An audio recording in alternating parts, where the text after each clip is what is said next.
ова издание. Киев соопшти дека Русија ја започнала офанзивата за преземање контрола врз источна Украина.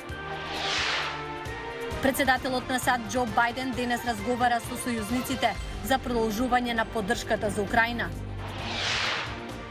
А како македонските медиуми известуваат за војната во услови на ширење лажни видеа и фотографии. Останете со нас. Поздрав до сите што не гледаат, ова е Ньюсфлеш на Гласот на Америка на македонски. Јас сум Елена Ѓоргиевска. Украинската војска соопшти дека фокусот на руските сили е целосна контрола врз Донецк и Луганск, стратешки области што ќе овозможат на Русија да се поврзе со Крим.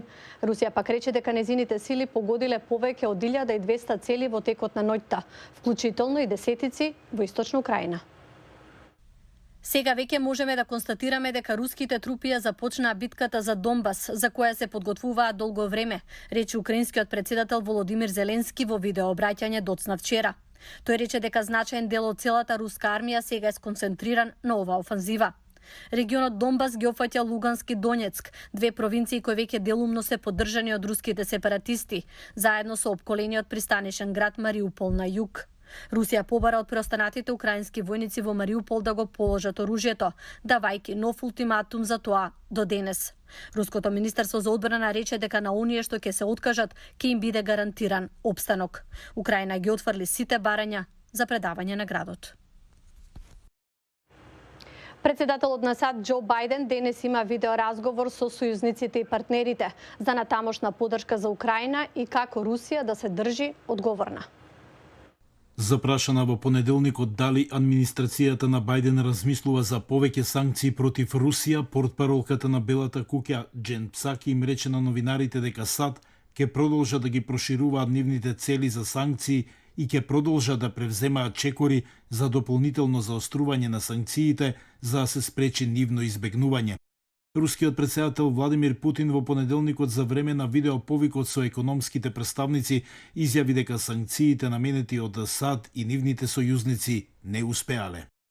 Зеленски ги повика земјите од Европската унија да го прекинат увозот на енергенци од Русија и западните земји да ја санкционираат руската нафтена индустрија со цел да го притиснат Путин да ја запре инвазијата.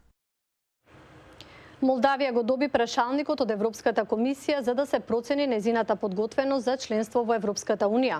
Таа го заврза влезот во унијата откако Русија ја почна војната во Украина. Но дали ваквиот потек ја става во ризик, со оглед на тоа што населението е силно поделено околу руската инвазија?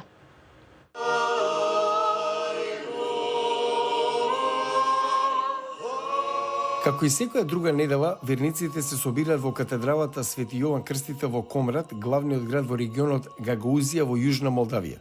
Богослужбата е на руски, од свештеници кои припаѓаат на Руската православна црква, познати како Московска патриаршија.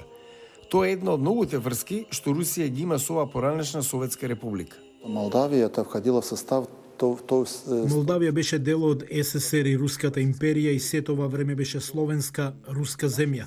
Затоа како црквата во Украина или Белорусија и должиме на Московската патриаршија. Влијанието на Москва врз молдавското општество е силно, а религијата заедно со јазикот се најважните елементи, велат историчарите. Одним из важных направлений стал Во период од 10 години по крајот на СССР беа обновени речиси сите цркви кои беа затворени. Од 2 станаа 32. Покрај тоа денес има повеќе православни цркви на територијата на Гагаузија отколку пред времето на Советскиот сојуз. Главната катедрала на овој автономен молдавски регион се наоѓа на улицата Ленин, веднаш до еден од ретките споменици на советскиот комунистички лидер што се уште може да се најдат во земјата. Овој регион со широка автономија е политички усогласен со политиките на Кремљ од распагањето на Советскиот сојуз во 1991. И откако Молдавија го смени курсот во 2020 со интеграција во Европската унија, политичките потреби станаа поизразени. Одговорот на Москва беше драматично зголемување на цените на бензинот за Молдавија, предизвикувајќи нагло зголемување на трошоците за живот, особено за работничката класа. Данный момент все дорого, очень дорого. Во моментов се е многу скапо. Газ, струја, храна за животните. Не знаеме што ќе донесе иднината, како ќе преживееме. Многу е тешко. Молдавските власти се во состојба на готовност по руската инвазија на Украина. Наборгу по почетокот на нападот Молдавија поднесе барање за членство во Европската унија, потек што се смета за начин да се отврват какви било потенцијални претензии врз оваа мала република. Но во земја поделена меѓу Русија и Западот и без ефективна воена сила, Молдавија може да биде лесен плен за експанзионизмот на Москва. А дезинформации за војната се шират и преку фотографии и видеа. Еве како информираат и медиумите во Македонија за ова. Тоше Огњанов. Девојче што лежи покрај тело на загината жена. Лешеви што одеднаш оживуваат. Актери со нацртени рани.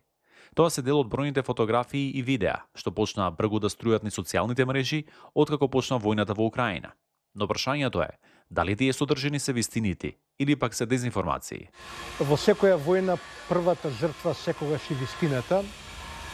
Македонските читатели не се имуни на пропагандите кои се шират околу руската инвазија врз Украина.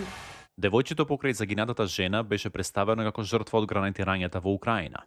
Труповите пак, што оживуваат, беа презентирани како наводен доказ дека се лажираат снимките со загинати украински цивили. Но проверките покажаа дека тие ја искривуваат вистината. Фотографијата со девојчето е сцена од филмот 2010 година. Наводните лажни цивилни трупови пак се дел од протест против климатските промени.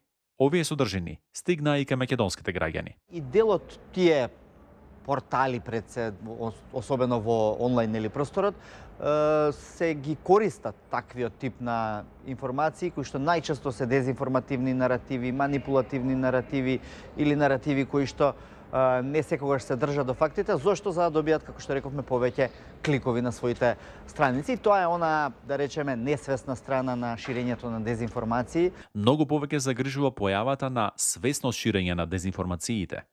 Една поширока пропаганда на која што се подложни и дел од македонските медиуми. Веројатно самите си знаат или се поврзани во одредени мрежни испостави на онаа руска пропаганда за која што велиме дека има ставено капа во повеќе делови на светот, па така е тоа и тука. Снимките од убиени цивили во Буча го згрозија светот. Украинските власти ја обвинија Русија за геноцид, но Москва го негираше тоа. Во такви ситуации медиумите преземаат голема тежина на одговорност. Не може да се оди да се известува и да се пренесуваат информации по системот, нели, што некогаш го нарекувавме 5 минути за Хитлер, 5 минути за евреите. Вештината на балансот, уметноста на балансот е кредибилните информации, да се дојде до кредибилните информации, сепак да се дојде до вистината.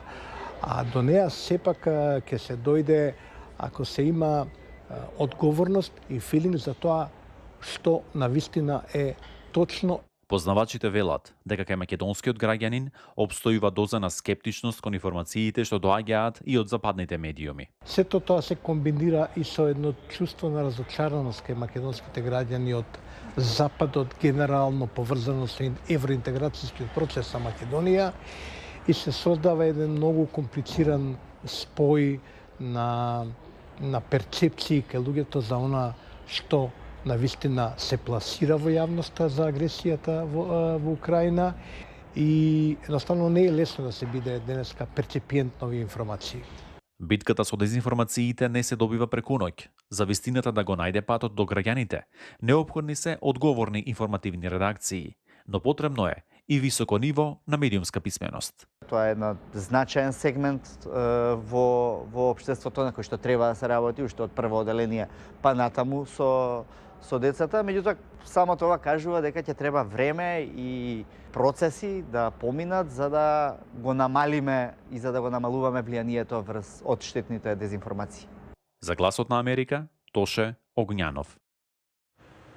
Благодарам на вниманието. Пријатно до утре.